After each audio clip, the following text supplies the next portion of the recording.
Ano ba ang iyong sukdulan o hangganan? Kailan mo ba masasabi na, "Oops, hanggang dito na lang. Eto na ang limitasyon ko at hindi na pwedeng lumagpas pa dito." Hi everyone! Welcome back dito sa ating channel. Kasama niyo si Mama Mia. Alam niyo na yan. Kilala niyo na ako kung lagi kayong nanonood. Pero kung hindi naman, ay opo, ako po si Mama Mia. Maraming salamat sa pagdalaw mong muli dito sa ating tahanan at naway mag-enjoy ka for today's video. Pero bago natin yan simulan, ako, paki-follow naman ng page ng ating friend na si Ma'am Rose Puno Perez. Ayan po ang Shop in Style. Pa-follow nyo na po at syempre, tignan-tignan, check it out nyo na rin dyan kung ano ba ang magustuhan ninyo. Ako po si Mama Mia, wag na nating patagalin to dahil I know excited ka na at ako din naman sa kwento natin for today. Eto na, ang Dear Mama Mia.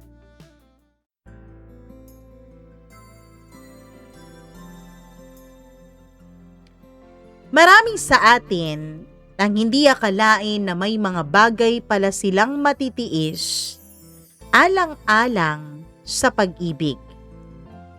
Pero hanggang saan nga ba ang hangganan at limitasyon ng pagmamahal? Kahit ba harap-harapan ka ng iniiputan sa ulo, ay matatanggap mo pa rin ba siya? O tatanggapin mo na lang ang sakit at pipiliin itong maramdaman hanggang sa kusa na lang itong maglako, pati na rin ang taong minamahal mo? Dear Mama Mia, ako po si Kian. Isa po akong mechanical engineer. Anak din po ako ng isang may-ari ng maliit ngunit kilalang construction supply sa aming lugar. Hindi man kami sobrang yaman, pero sapat naman ang kinikita namin para mabuhay ng komportable. At higit sa lahat, may direksyon po ang buhay ko, Mama Mia. May negosyo akong mamanahin mula sa aking mga magulang. May mga pangarap na palaguin yun. At noon, akala ko, perpekto na ang buhay ko. Dahil may babae na rin akong makakasama hanggang sa dulo. Itago natin siya sa pangalang Lara. Siya yung tipo ng babaeng hindi mo basta-basta makakalimutan. Hindi dahil sa itsura niya lang. Oo, nandyan na tayo. Maganda siya. Pero mas lamang yung kanyang presensya. May kakaibang gaan sa pakiramdam kapag kasama mo siya. Marketing coordinator siya sa isang advertising agency na malapit lang din sa lugar namin, Mama Mia. Masikip ang schedule niya. Mabilis ang mundong ginagalawan niya. Pero ang lagi niyang sinasabi sa akin noon, "Ikaw ang pahinga ko, Kian." 2 taon kaming magkasintahan nung college. Pareho kaming nag-aaral sa iisang university sa aming lugar. Doon nagsimula ang lahat, sa mga simpleng sulyapan sa hallway, sa sabayang uwi, sa walang katapusang kwentuhan tungkol sa kanya-kanya naming mga pangarap. Magkasama din kami sa iisang organization nung college, Mama Mia. Magkasama din kami sa thesis. Kahit na hindi naman kami magkapareho ng kurso.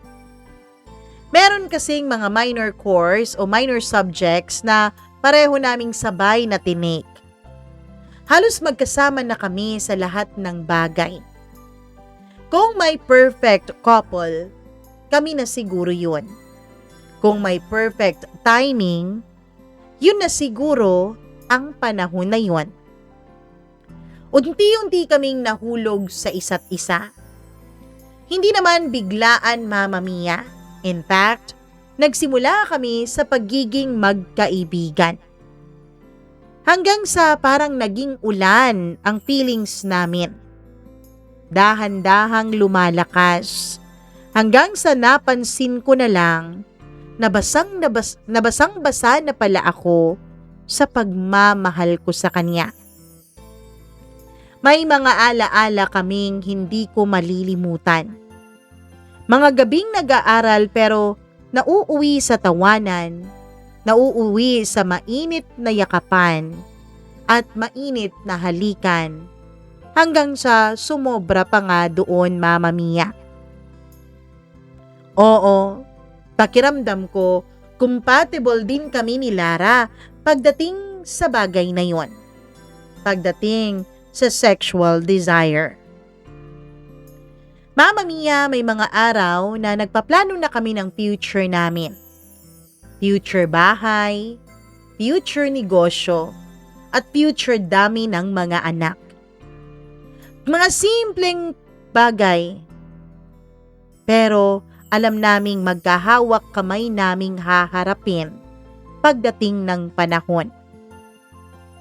Mama Mia, perpekto na po ang buhay ko, lalo na kapag kasama ko si Lara. Kaya akala ko, siya na talaga. Pagkatapos ng graduation, doon nagsimulang magbago ang lahat. Si Lara, pumuntang Maynila. Mas malaki kasi ang mga opportunities niya doon. Mas malapit sa pangarap niyang career. Ako naman, dito lang din sa lugar namin. Hindi dahil wala akong choice, kundi dahil pinili ko ang pamilya ko. Pinili kong tumulong sa negosyo. Pinili kong maging praktikal. Oo na, Mama Mia. Maganda din naman ang mga oportunidad sa napili kong kurso. Pero bakit pa ako magpapakahirap doon? Meron naman ang nakalatag na pangarap para sa akin. At doon nagsimula ang long distance relationship namin. Sa simula, okay pa naman. Lagi pa namang may good morning messages, may good night calls, may mga kumain ka na ba? May mga ingat ka palagi ha? Parang kahit magkalayo kami, magkalapit pa rin.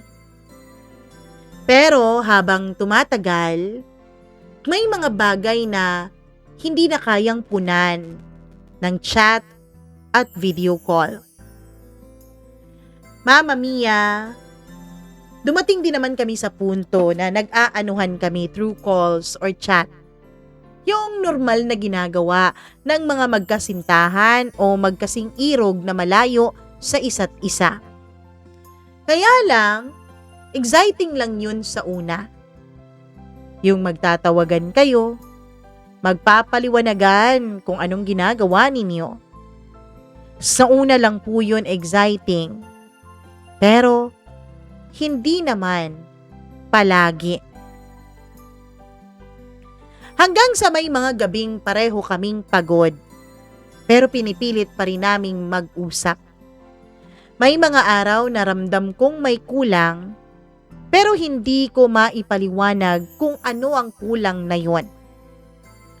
May mga pagkakataon na kahit kausap ko siya, pakiramdam ko parang malayo na siya sa akin.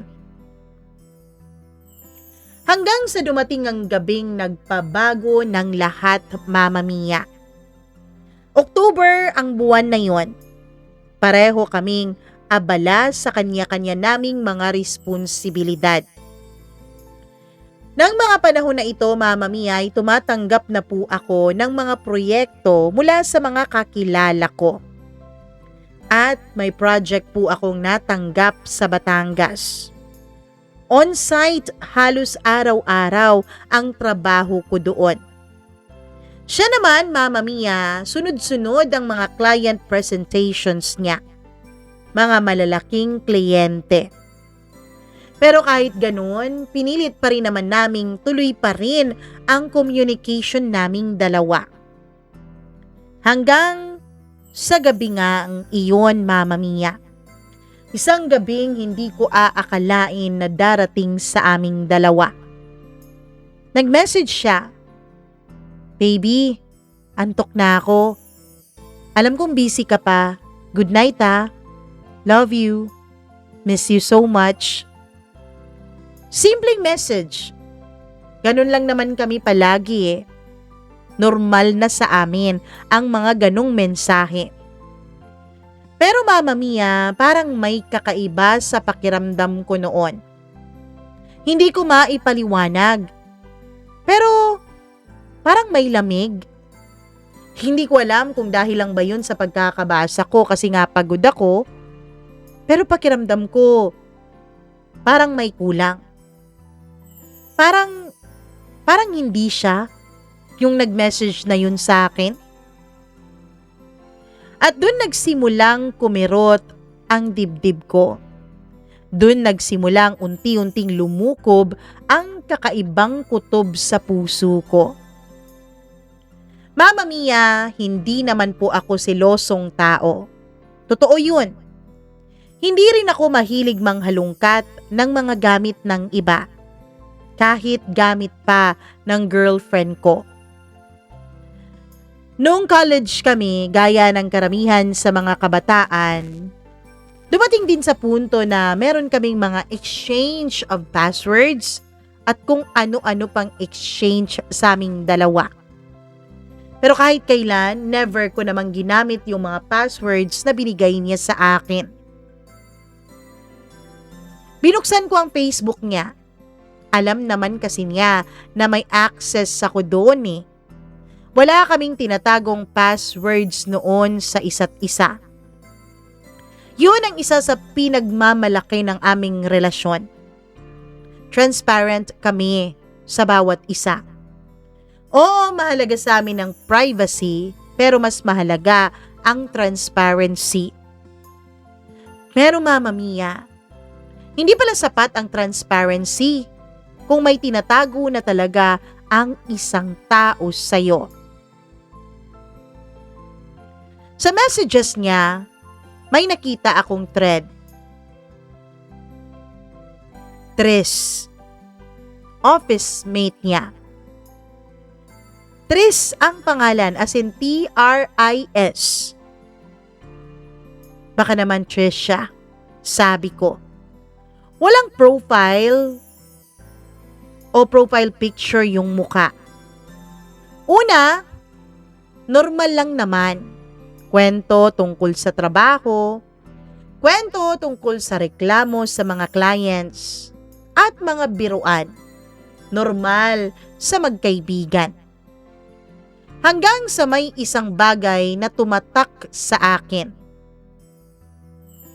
Dun sa messages na yun, Mama Mia, sabi, may isang dummy Instagram account. Ginagamit daw nila para mang-stalk sa iba. Curious ako, Mama Mia. Curious ako kasi hindi ko alam kung ano yun. At dun sa mismong messages na yun, dahil parang shared dummy account nila yun, sinabi nila dun sa messages kung ano ang password nung dummy account na yun. At nakakagulat po ang password.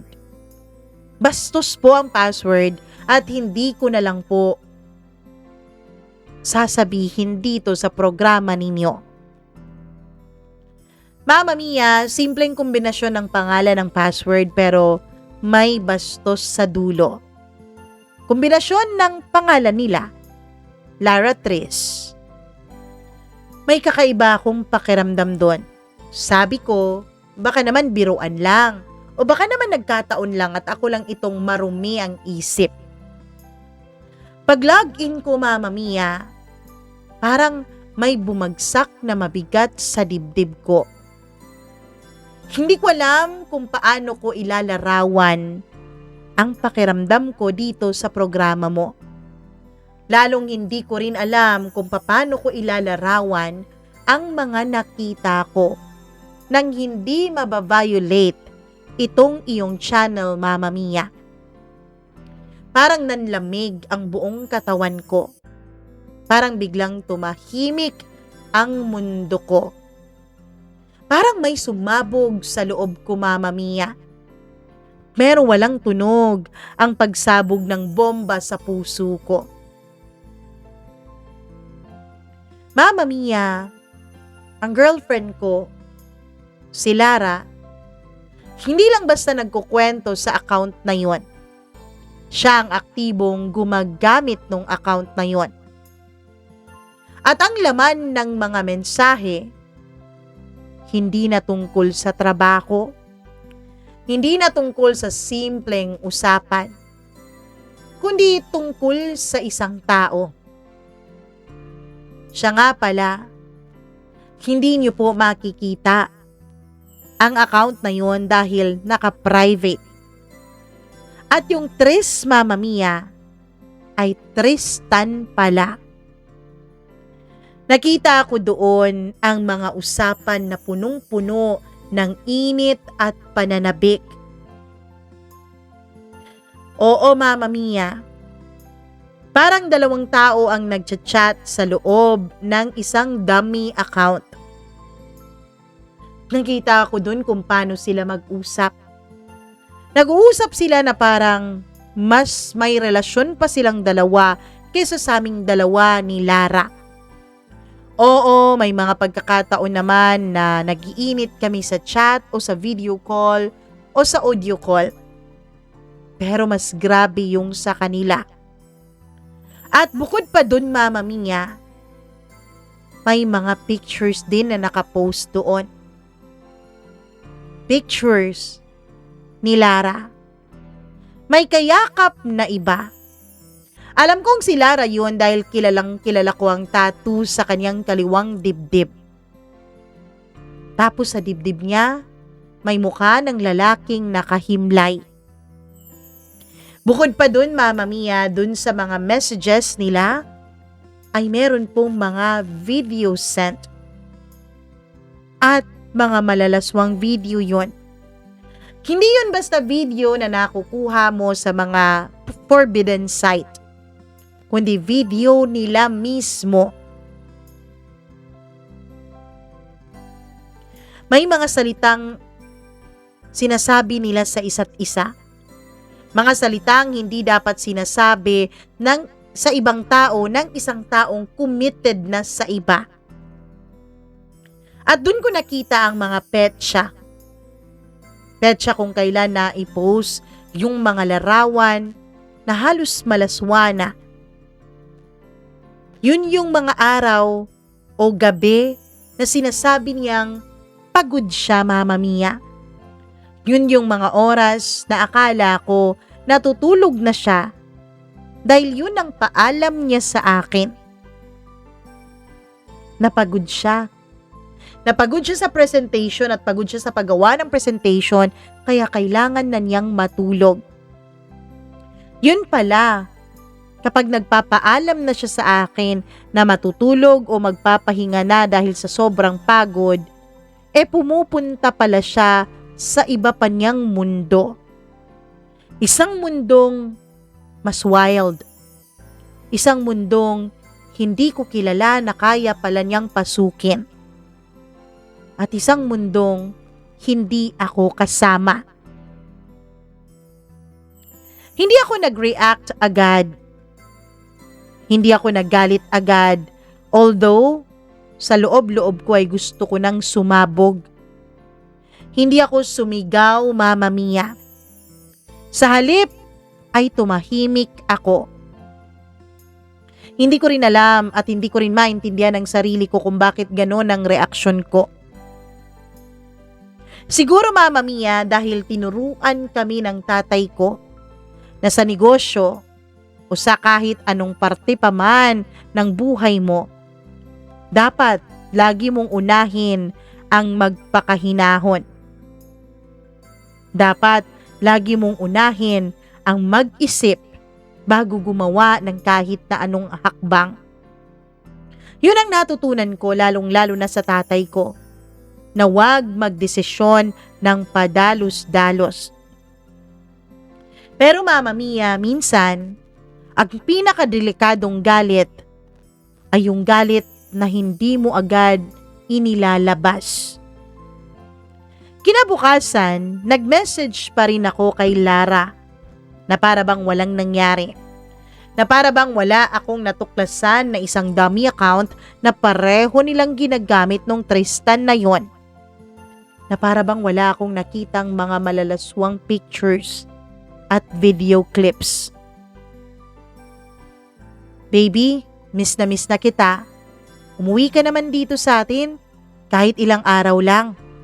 Sabi ko. Habang tinatype ko yun, parang may dalawang taong nag-aaway sa loob ko. Yung Kian na lalaking nasasaktan. At yung Kian na lalaking gustong malaman ang buong katotohanan. Sinend ko yun sa kanya at pumayag naman siya, Mama Mia. Sige baby, miss na rin naman kita eh. At dun ko na-realize kung gaano kadaling magpanggap ang isang taong may tinatago. Akala ko noon, Mama Mia, lalaki lang ang magaling sa mga ganitong laro. Pero tila mas magaling yata ang isang babaeng katulad ni Lara. Pagdating niya sa terminal ay sinalubong ko siya. Ngumiti siya. Yung ngiting dati kong kinahuhumalingan ng husto. Yung ngiting dati kapag kaming dalawa lang ay siyang nagtanggal ng lahat ng pagpipigil kong halikan at yakapin siya. Yung ngiting akala ko ay para lang sa akin. Yumakap siya ng mahigpit na para bang ayaw na niya akong bitawan. Ang tagal na nating hindi nagkita, Kian. Sabi niya sa boses na punong-puno ng pananabik. Mama Mia, kung tutuusin, kung hindi ko nakita ang mga mensaheng yon, kung hindi ko nabuksan ang dummy account na yon, baka naniwala ako sa kanyang pananabik na pinapakita sa akin. Sa sandaling yun, isang tanong ang paulit-ulit sa isip ko. Alin ba talaga ang totoo? Etong pinapakita at pinaparamdam niya sa akin ngayon? O yung mga nakita at nabasa ko sa Instagram? Hindi ako ngumiti pabalik agad sa kanya. Sandali akong natigilan habang yakap-yakap niya ako ng mahigpit.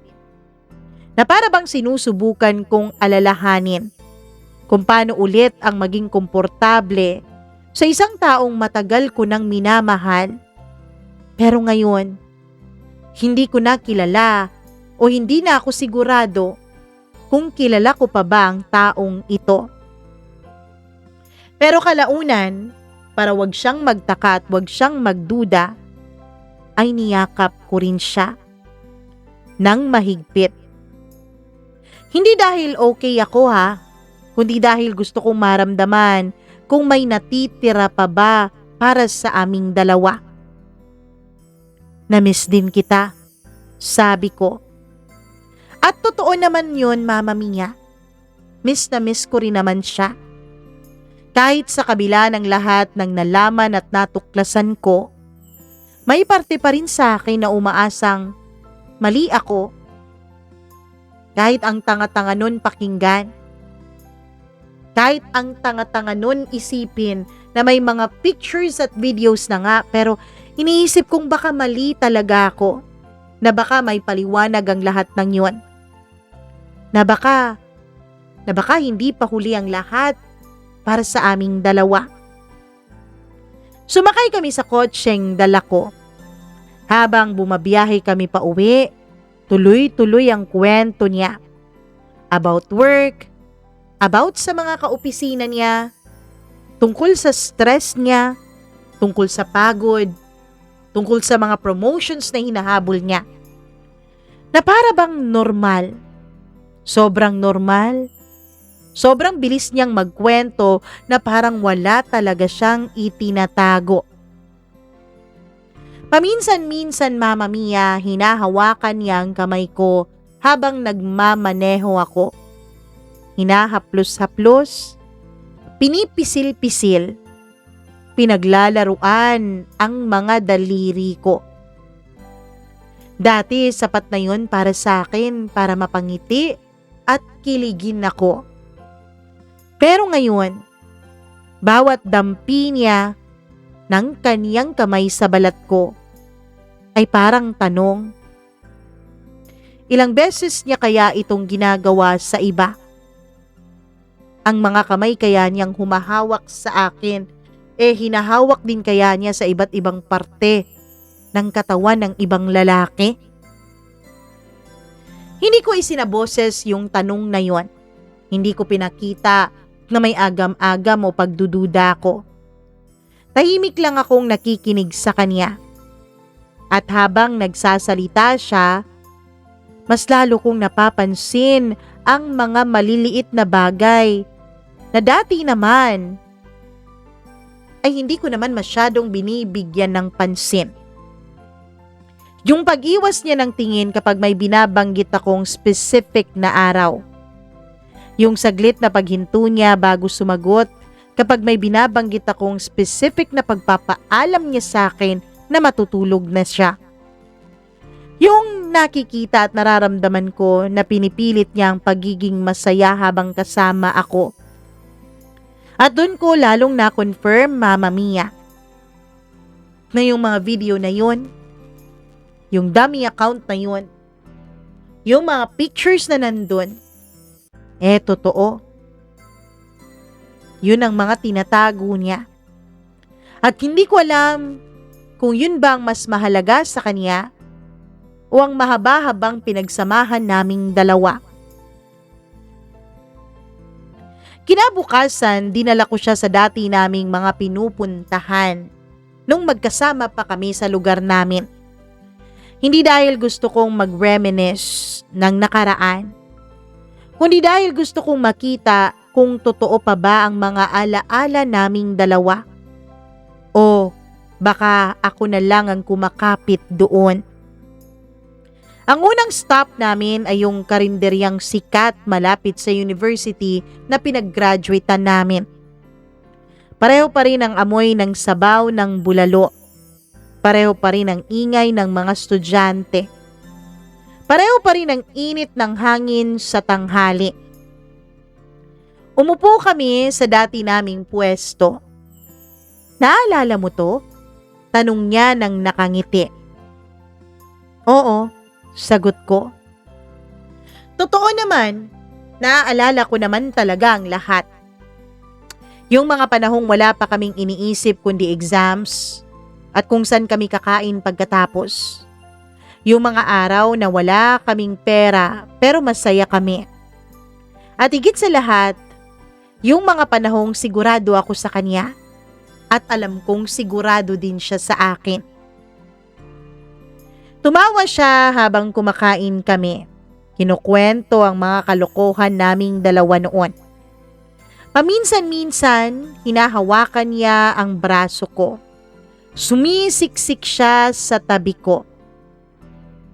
Kung ibang araw lang to, kung nangyari lang ito bago ko matuklasan ang dummy account na yon, ay baka kinilig pa ako ng husto.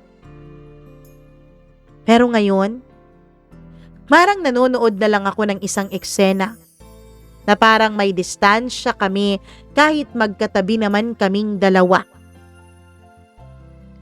Pagkatapos naming kumain ay naglakad-lakad kami papunta sa campus. Tahimik ang paligid. Weekend kasi kaya konti lang ang tao. Dumaan kami sa bench kung saan kami madalas tumambay noon. Doon kami unang naging totoo sa isa't isa. Doon nagsimula ang lahat sa aming dalawa. Umupo siya. Hinila niya ako pababa para umupo din sa tabi niya. Ang dami na nating pinagdaanan, no? Sabi niya. Tumingin siya sa akin, diretso sa mga mata. At sa sandaling yun, Mama Mia, gusto kong itanong ang lahat. Gusto kong isigaw. Sino si Tristan? Ano yung dummy account na pareho ninyong pinagpo-postan o dun kayo nag-uusap ng mga malalaswa? Bakit mo ginawa yon? Hindi ba ako sapat? Pero wala akong sinabi. Nilunok ko ang mga tanong na yon. Sa halip tumango lang ako.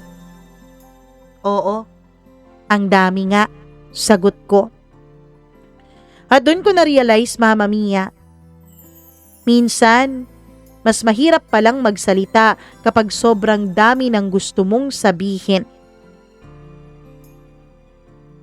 Hapon na nang magdesisyon na kong dalhin siya sa isang nature park malapit lang sa isang sikat na destination side sa lugar namin. Tahimik doon, malayo sa ingay ng syudad.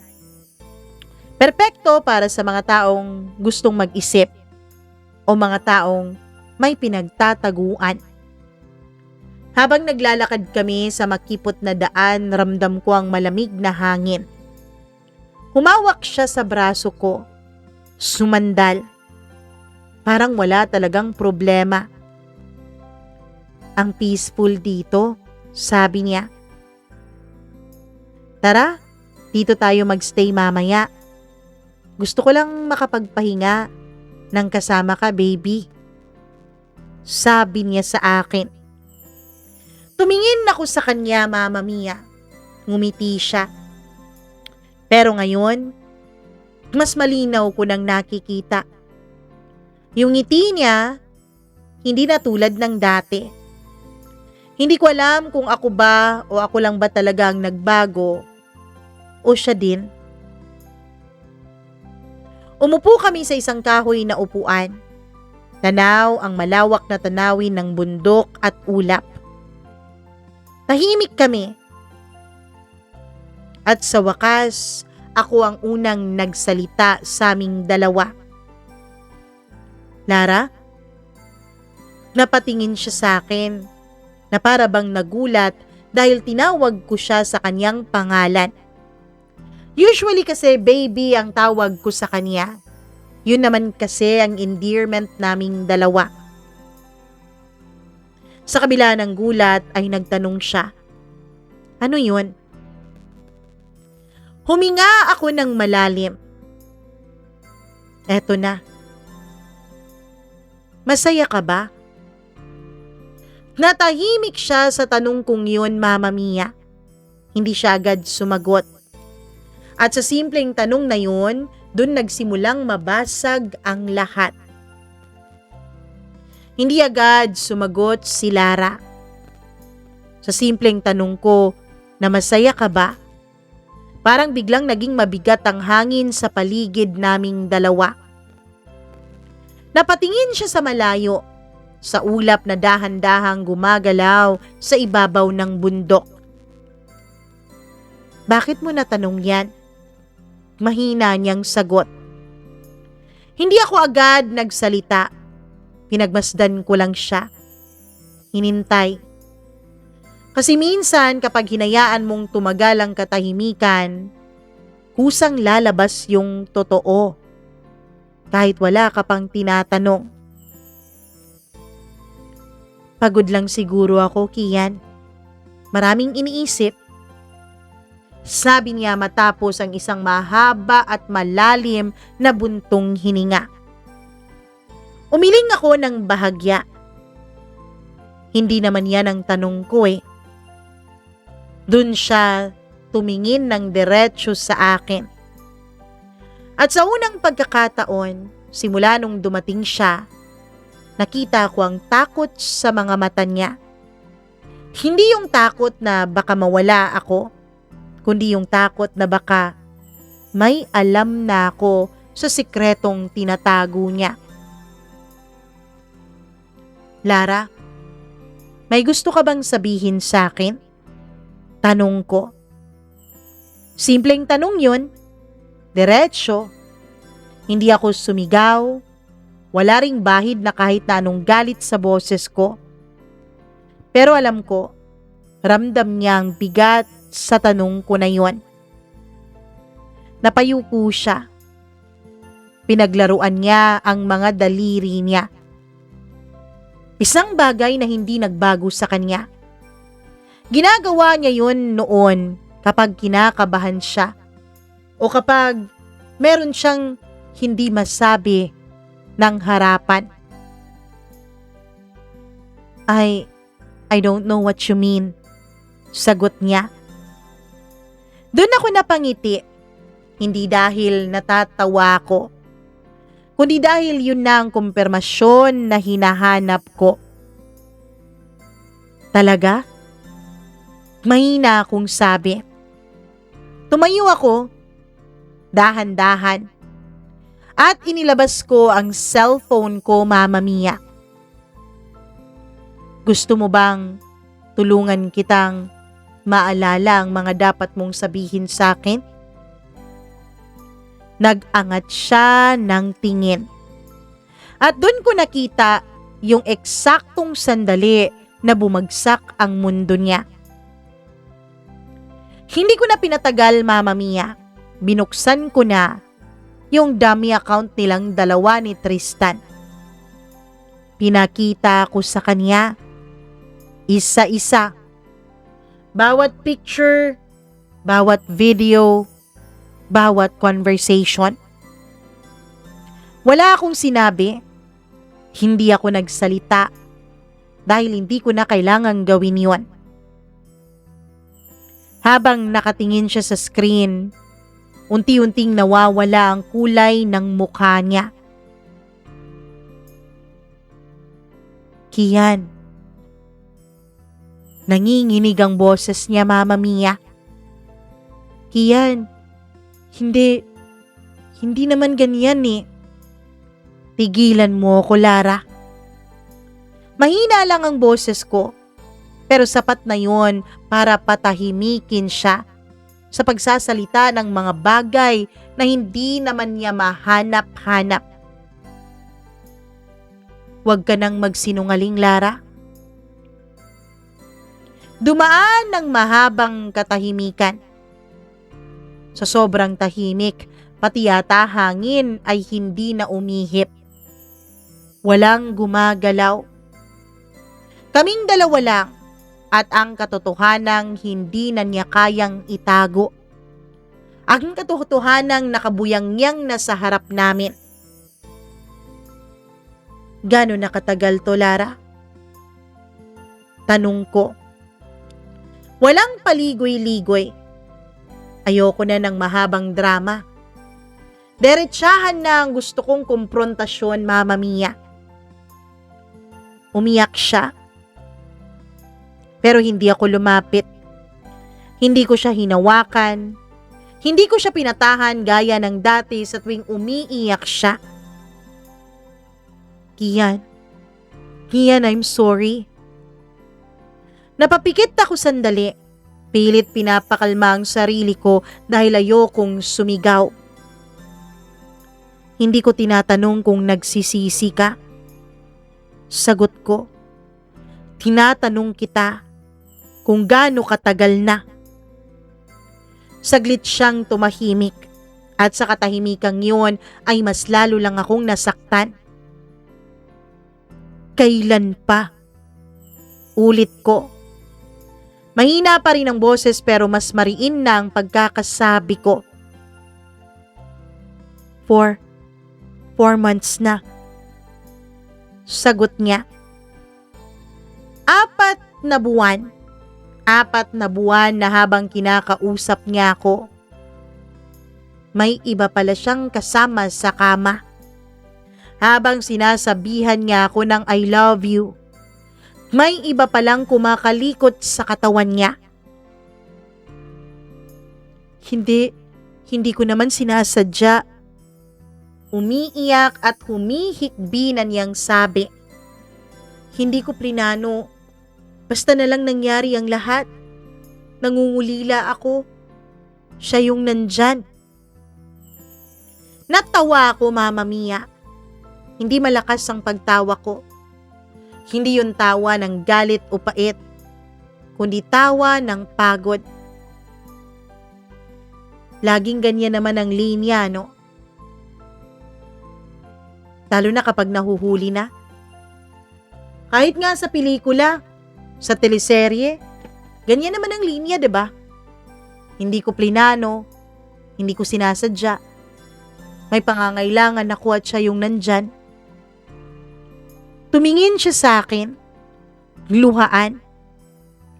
Kian, please, pakinggan mo na muna ako. Anong pakikinggan ko, Lara, ha? Putol ko. Na lonely ka? Na malayo ako? Na busy ako? Na kulang ako? Na may mga bagay akong hindi nabibigay sa'yo? Bawat salita mas bumibigat, bawat tanong mas tumatama. Sabihin mo na lahat. Dagdag ko. Kasi gusto kong marinig. Gusto kong marinig kung paano mo ipapaliwanag kung bakit mo ako niloko. Gusto kong marinig kung paano mo ba baliktarin ang sitwasyon na to na mukhang ako pang may kasalanan at ako pang may kulang. Napaupo siya. Na para bang naubusan siya ng lakas, Mama Mia. Hindi ko alam kung kailan nagsimula, sabi niya. Sa office, lagi kasi kaming magkasama. Laging kami yung nag-uusap dahil pareho yung mga project na hinahandle naming dalawa. Hanggang sa naging madali na lang. Naging komportable na lang kami sa isa't isa. Madali. Komportable. Ulit ko sa mga salitang sinabi niya sa isip ko. Ganun lang ba kadali? Ganun ba talaga kakomportable para magawa niya akong lokohin? Minahal mo ba siya? O mahal mo ba siya? Diretso kong tanong. Wala nang paligoy-ligoy. Kung masasaktan man ako, so be it. Mas mabuti ng buo. Para tapos agad, 'di ba? Hindi siya sumagot agad. At sa katahimikang yun, nakuha ko ng sagot sa tanong ko. Hindi ko alam. Mahina niyang sabi. Napangiti ako ng mapait. Alam mo, hindi mo lang kayang sabihin. Sabi ko. Kung sinabi mong mahal mo siya, maiintindihan ko naman kahit papaano, Lara. Pero yung hindi mo alam, umiling ako. Ibig sabihin nun, ginawa mo lang lahat ng yun kasi gusto mo? Nagpa-video ka pa? Mga malalaswang larawan, malalaswang video? Pasalamat ka. Pasalamat ka pinalaki akong may moralidad ng mga magulang ko. Dahil kung hindi, yung mga malalaswang video ninyong dalawa, matagal nang kumalat yan. Tumahimik siya, Mama Mia. Walang depensa, walang paliwanag. At dun ko na-realize na dapat hindi ako mainsulto dahil pinagpalit ako. Kasi hindi naman niya ako pinagpalit sa mas maayos na lalaki. Natalo lang ako sa pagkakataon. Pagkakataon na wala ako, na siya yung convenient, na siya yung nandyan kaya sandali niyang nakalimutan o sandaling nakalimutan ni Lara ang papel ko sa buhay niya. Huminga ako ng malalim. Maramdam ko ang bigat sa dibdib ko pero sa unang pagkakataon, malinaw na malinaw ang isip ko. Alam mo ba kung anong yung pinakamasakit, Lara? Hindi siya sumagot. Hindi na niya kailangang sumagot. Hindi yung niloko mo ko. Pinakamasakit. Kahit kailan. Hindi ko naisip na kaya mo palang gumawa ng ganito. Tumingin ako sa kanya. Diretso. Walang galit. Wala nang natitirang pagmamahal sa puso ko. Pagod na ako. Pagod na ako, Mama Mia. At tanggap ko na. Hindi para sa akin si Lara. Kasi hindi ko deserve ang isang babaeng kagaya niya. Tumayo ako at tinalikuran siya. Kian, tawag niya.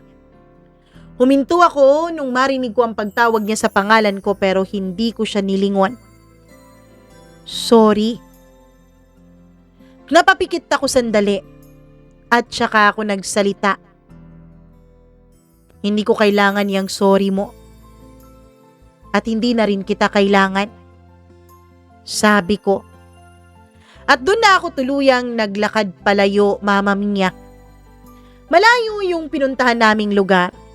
Alam kong walang masyadong sasakyan doon o taxi na dumadaan. Pero wala na akong pakialam kung makakauwi man siya ng maayos o hindi. Ang totoo niyan, masakit pa rin pala. Ang totoo niyan, kahit sabi ko sa sarili ko na tanggap ko na, masakit pa rin pala. Hindi ko na nga maalala kung paano ako nakarating sa kotse ko. Parang automatic na lang ang lahat. Binuksan ko ang pinto, umupo ako, sinara ko, at pinaharurot ko ang makina. Pero ang isip ko naiwan pa rin doon, sa upuan na yon. Sa babaeng iniwan ko dahil hindi makontento sa akin. Sa mga salitang hindi ko nababawiin. Habang binabaybay ko ang daan pababa, ramdam ko ang bigat sa dibdib ko. Hindi ako umiyak. Hindi pa. Minsan kasi may mga sakit na hindi agad lumalabas eh. Nananatili lang sila sa loob at unti-unti kang dinudurog. Pagdating ko sa bahay, tahimik. Walang ilaw, walang ingay. At doon ko unang naramdaman ng totoong bigat ng lahat. Mag-isa na lang ako. Ang bahay kasi na ito, Mama Mia, ay niregalo sa akin ng mga magulang ko nung nagtapos ako ng pag-aaral at nakapasa ako sa board exam. Para daw sa future family ko. Nasa isip ko noon ay para sa amin ni Lara. Lumipas ang mga araw, pare-pareho ang routine ko. Gigising sa umaga, magtatrabaho, uuwi, matutulog, paulit-ulit lang. Pero kahit gaano ako kabisi, may mga sandaling bumabalik pa rin sa puso't isip ko ang lahat. Yung mga alaala, yung mga tanong, yung mga bakit. Bakit hindi ako naging sapat? Bakit niya ginawa sa akin yon? At bakit hindi ko napansin agad na siya pala yung tipo ng babaeng makakagawa ng ganon? Isang gabi, hindi ko na talaga kinaya. Binuksan ko ang cellphone ko. Nandun pa rin ang pangalan niya. Ang daming beses kong gustong mag-message sa kanya. Gustong magtanong. Gustong magalit. O kahit makiusap. Pero hindi ko ginawa. Kasi alam ko, Mama Mia, anumang sagot ang ibibigay niya sa akin, hindi na rin naman magbabago ang nangyari. Ginawa pa rin niya ang ginawa niya. Sa bawat sulok ng bahay na yun ay may bakas siya. Opo. Kasi tuwing uuwi siya sa lugar namin, dun siya tumutuloy eh. Legal na kaming dalawa sa harap ng mga magulang namin pareho. Iniisip na ng marami na kami ang magkakatuluyan hanggang sa huli. Kaya naman may mga gamit na siya sa loob ng bahay na yon. Yung paborito niyang mug sa kusina, yung playlist namin sa kotse ko, yung mga lugar na pinupuntahan namin, lahat yun may alaala. At kahit anong pilit kong umiwas, may mga sandaling bigla na lang akong mapapahinto sa ginagawa ko. Mapapaisip, mapapangiti, tapos biglang masasaktan. Ganun pala yun, ano? Hindi pala isang malaking sakit lang, kundi maraming mga maliliit na paulit-ulit na sakit. Mga sakit na ayaw mo nang maramdaman pero laging nandyan. Isang gabi, habang nag-aayos ako ng mga papeles sa opisina, nag-vibrate po ang cellphone ko, Mama Mia. Unknown number. Pero alam ko kung sino yun. Wala naman kasing tumatawag sa akin na unknown number, Kian, pwede ba tayong mag-usap? Si Lara yun, Mama Mia. Ilang segundo kong tinitigan ng screen. Parang may bumabalik na pamilyar na kaba. Pero kasabay noon, may bagong pakiramdam. Hindi ko maipaliwanag kung ano ang pakiramdam na yun, Mama Mia. Huminga ako ng malalim at saka ako nag-reply. Ano bang pag-uusapan nating dalawa? Halos agad ang sagot niya. Please, kahit one last time lang. Napapikit ako. One last time. Last time. Yan yung mga salitang delikado Kasi minsan, ang last time ay nagiging simula ulit. Hindi ako agad sumagot. Pinag-isipan ko. Hindi dahil gusto ko siyang makita, kundi dahil gusto kong siguraduhin. Kung haharapin ko siya ulit, dapat hindi na ako yung dating ako. Hindi na ako yung lalaking madaling maniwala. Hindi na ako yung lalaking kinaya-kaya niyang lokohin. Kinabukasan na nung nag-reply ako, isang salita lang. Saan? Nagkita kami sa isang cafe na malayo sa trabaho ko at malayo din sa mga bahay ng aming mga magulang. Neutral place, kumbaga. Tahimik doon. First time naming pareho sa cafe na yon at wala pa kaming ala-alang nabuo doon. Kaya safe kung tutuusin. Pagpasok ko, nandun na siya. Mag-isa. Tahimik na nakaupo. At sa unang tingin ko sa kanya, tila may nagbago. Tila nawala yung confident na babaeng kilala ko. Tila sa ilang araw na hindi namin pagkikita ay mas pumayat siya. Lumapit ako. Umupo sa harap niya. Walang ngiti, walang beso, walang yakap. Hi, sabi niya. Hi, sagot ko. At dun nagsimula ang aming usapan. Kumusta ka na? Tanong niya. Okay lang ako. Sagot ko ng diretsyo. Simple at walang emosyon. Pero, hindi naman siguro tayo nandito para magkumustahan, hindi ba? Napayuko siya.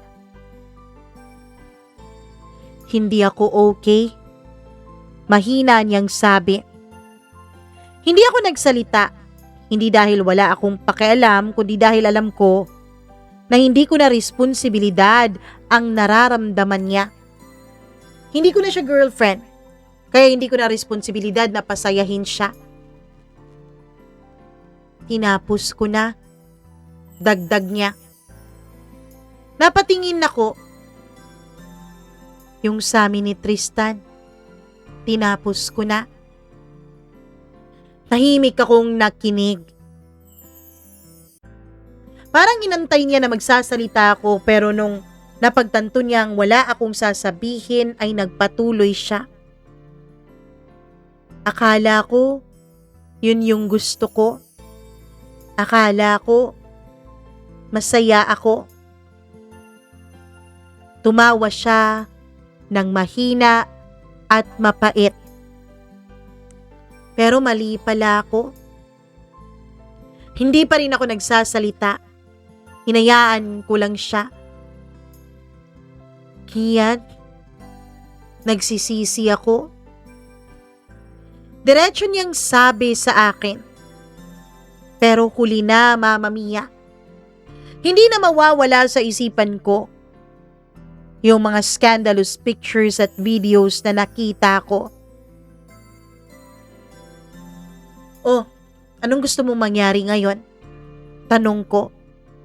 Diretso, walang paligoy-ligoy. Tumingin siya sa akin, luhaan. Hindi ko alam kung may chance pa. Hindi ko na siya pinatapos sa kanyang sasabihin. Wala na. Wala nang chance, Lara. Natahimik siya, Mama Mia. Ako din naman ay nagulat sa sarili ko dahil narinig ko rin sa boses ko ang determinasyon at kasiguraduhan na hindi ko alam na yun na pala ang aking nararamdaman. Kian, hindi ako galit. Hindi dahil galit ako kaya wala nang chance. Hindi ko yun sinabi dahil gusto kitang saktan. Huminga ako ng malalim. Wala nang chance dahil natuto na ako. Napayuko ako at sa unang pagkakataon ako naman ang nagsalita ng buo. Oo, aaminin ko, mahal pa kita. Natigilan siya. Sa isang saglit, Mama Mia, parang may dumaan na pag-asa sa kanyang mga mata pero bigla din yung nawala matapos kong magsalita ulit. Pero hindi na sapat ang pagmamahal na yon para piliin kita ulit, Lara. Tahimik. Mabigat na katahimikan ang namayani sa amin. Pero ang boses ko, Mama Mia, ay parang pangpinali na. Tumayo ako. Hindi na ako nagpaalam ng mahaba. Hindi na kailangan. Habang naglalakad ako palabas ng cafe, ramdam ko ang kakaibang gaan sa dibdib ko. Hindi dahil wala na akong nararamdaman, kundi dahil pinili ko na ang sarili ko. At minsan yun ang pinakamahirap gawin. Lalo na kung sobra-sobra kang nagmamahal ng isang tao. Pero lagi niyong tatandaan na yun din ang pinakamahalaga nating gagawin para wala ng ibang may kapangyarihan na manakit ng paulit-ulit sa atin. Lumipas ang ilang buwan, Mama Mia. Hindi naman agad-agad na naging okay ako. Aaminin ko, hindi agad naging madali ang lahat. Pero sa paglipas ng araw, sa paglipas ng oras, unti-unti ay gumagaan, unti-unting nagiging maayos. Mas nakilala ko ang sarili ko. Mas naintindihan ko kung ano yung mga bagay na deserve ko. At higit sa lahat, natuto akong hindi na kumapit sa taong hindi naman kayang kumapit sa akin. Minsan, hindi mo na kailangan ng closure mula sa ibang tao. Minsan, sapat na yung desisyon mong bitawan sila. Mama Mia, mga 4 na buwan nang lumipas. Nakatanggap ako ng isang balita. May isa kaming kaklase na nagpunta ng Maynila. Nakita niya doon si Lara. Malaki na raw ang tiyan. Tinanong pa nga ako ng iba naming mga classmate at schoolmates kung ako daw ba ang ama ng pinagbubuntis ni Lara. Hindi ko naman kasi pinamalita sa kahit na kanino ang tungkol sa paghihiwalay naming dalawa. Maging ang mga magulang namin, ewan ko sa mga magulang niya, pero sa akin, Mama Mia, ay hindi ko sinabihan ng tungkol sa mga nangyari. Wala na rin namang saysay kung sisiraan ko pa siya o kung sasabihin ko sa kanila ang totoong nangyari. Wala namang ganun, 'di ba? Wala namang magbabago. Nag-move on ako ng sarili ko. Hindi akin yun. Gulat na gulat silang lahat. Ano? Anong hindi sa'yo? 3 buwan na kaming hiwalay ni Lara. Sabi ko. 3 buwan? Malaki na yung malaki na yung tiyan niya eh. Ngumiti lang ako sa kanila, Mama Mia. Pagkatapos ay simpleng nagpaalam at sabi ko may gagawin pa ako. Pero alam ko, sa sinabi nilang yun, gets na nila. 3 buwan pa lang kaming hiwalay ni Lara pero malaki na ang tiyan niya. Isa lang ang ibig sabihin nun. May ibang lalaki siya. Bago pa man kami naghiwalay. At kahit hindi ako magsalita, alam nilang yun ang dahilan kung bakit kami naghiwalay dalawa. Pagkatapos naming mag-usap ng mga dati kong kaklase tungkol dun, Mama Mia, ay isa-isa silang nag-message sa akin.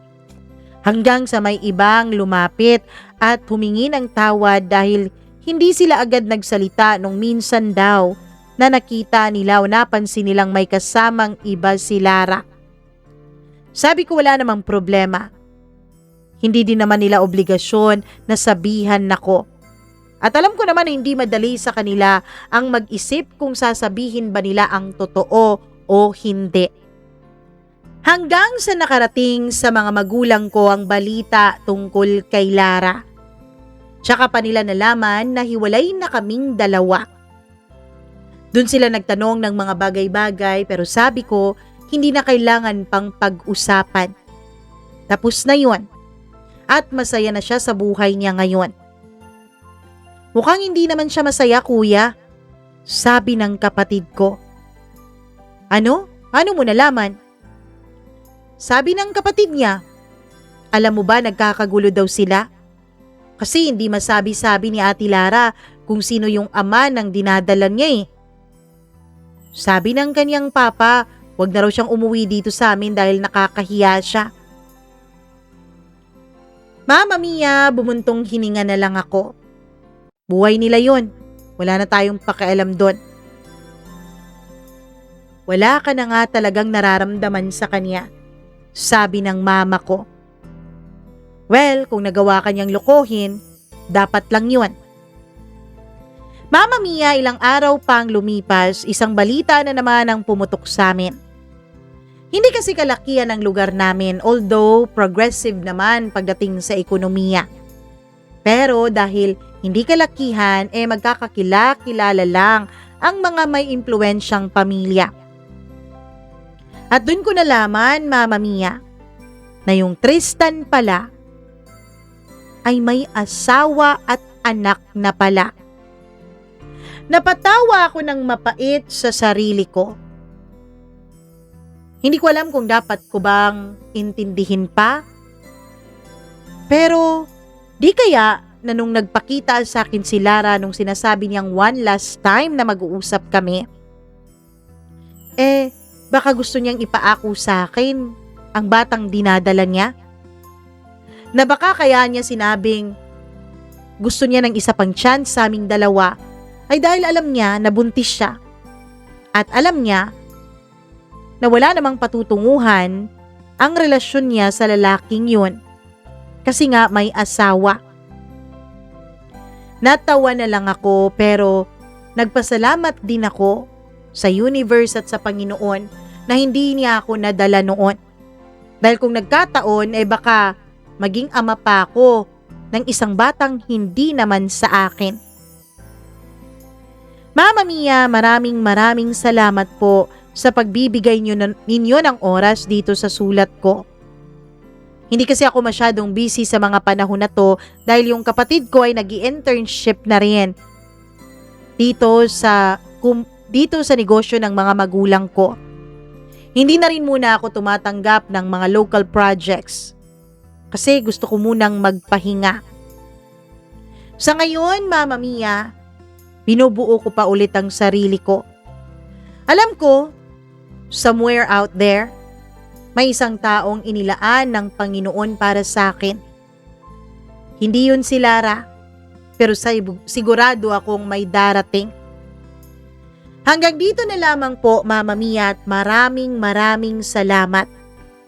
Lubos na gumagalang. Kian.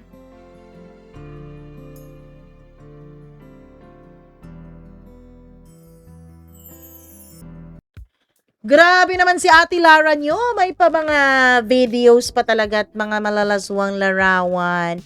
Well, isa ito sa patunay, sa maraming patunay na hindi na lang lalaki ang nagloloko ngayon at hindi na lang babae ang niloloko. Pantay-pantay na at patas na ang mundo. Charot lang. Anyways, good for you, Kian. Kasi nga, natanggap mo na sa sarili mo na hindi talaga kayo ni Lara ang para sa isa't isa at tama ka naman. Darating at darating talaga kung sino man ang nilaan ng Panginoon para sa'yo. Maghintay ka lang and habang naghihintay ka, huwag kang maglaro ng damdamin ng iba para iwas karma, okay? Maraming salamat sa iyong kwento at pwede bang magbisaya muna ako sandali para kay Lara? Merisi. Charot. Yan ang napala mo sa pagpatol-patol mo ng Meron talagang ibang tao na hindi nakokontento kapag walang pumapansin sa kanila. Hindi nakokontento kapag walang nagpaparamdam na maganda sila, na 'di ba? Mga sexy sila or gwapo sila. Kaya ayun tuloy. Kala nila ang galing nilang magtago, nahuhuli din pala. And syempre, hindi talaga pumapayag ang Panginoon na may mga lihim na mga masasama na hindi nabubulgar. Mabubulgar at mabubulgar yan. Minsan, kusang yung katotohanan na ang lalapit sa'yo. Kaya, relax ka lang dyan kung may karelasyon ka, nagdududa ka ngayon, chill ka lang dyan. Kasi, one of these days, katotohanan ang lalapit sa'yo. Okay? Anyways, maraming salamat sa inyong panonood at pakikinig nitong ating program. Nako, thank you very much sa inyong lahat, lalong-lalo na sa ating mga members. Ayon, members ng Mama Mia CDO channel. Maraming salamat sa pagmamahal. Hello po sa inyong lahat. Hi ako sa ating mga kasuki na sina Freaky, maraming salamat. Mila Raduban, Gail Easy, Maureen Tugab, Maria Elena Abe, Smackdax, Benson Boyser, Gimaras Girl, Colleen Bueno, Rico Sedanco, Rose Arevalo, Miriam Gutierrez, Marlia Giana Shane, Christina Aure, Abdullah Wahab, Jasmine Magbanwa at ang pinakabago na si Rosel Mac Dolor. Maraming thank you sa inyong pagpapamember dito sa ating channel. Ayan, salamat po talaga sa pagmamahal ninyong lahat. And speaking of pagmamahal, may mga nagmamahal din naman sa atin na kahit hindi magawang magpa-member, araw-araw namang nakikinig at hindi nagsiskip ng ads. Kaya maraming thank you. Virgie Flor Manalastas, salamat. Robert Ligaya, thank you very much. Donna Ebreo, maraming salamat.